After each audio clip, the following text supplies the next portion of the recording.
UCC নিয়ে সওয়াল করেন তসলিমা। তিনি বলছেন এক দেশ এক আইন প্রয়োজন, অভিন্ন দেওয়ানি বিধি দরকার রয়েছে। যে কোনো সভ্য দেশে অভিন্ন দেওয়ানি বিধি প্রয়োজন। ভারত সহ বিভিন্ন দেশে অভিন্ন দেওয়ানি বিধি দরকার। অভিন্ন দেওয়ানি নিয়ে জোর সওয়াল করেন তসলিমা নাসরিন। তিনি বলছেন এক দেশ এক আইন প্রয়োজন, অভিন্ন দেওয়ানি বিধি দরকার রয়েছে।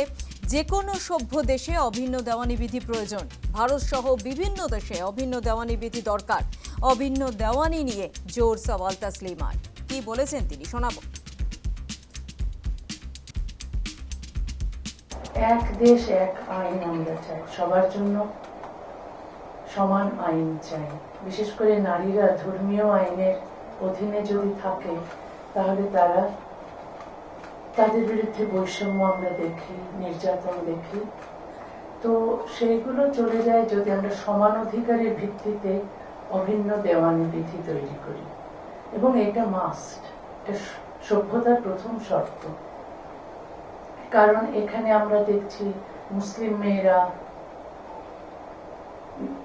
বৈষম্যের শিকার হচ্ছে। বাংলাদেশে হিন্দু মেয়েদের কোনো অধিকার নেই। ওখানে হিন্দু মেয়েরা কোনো পিতার সম্পত্তির অধিকারী হতে পারেন না।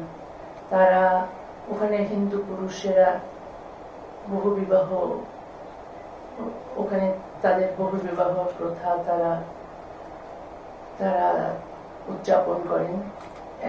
যে কোনো হিন্দু পুরুষ প্রচুর বিয়ে করতে পারেন, কোনো হিন্দু মেয়ের ডিভোর্স করার স্বাধীনতা নেই।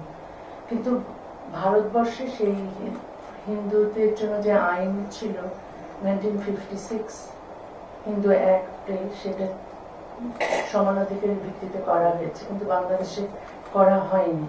সুতরাং হিন্দু মেয়েদের ওখানে স্বাধীনতা পেতে হলে, অধিকার পেতে হলে অভিন্ন দেওয়ানি বিধির দরকার, এবং সেটা সম্পূর্ণ সমান অধিকারের ভিত্তিতে হতে হবে।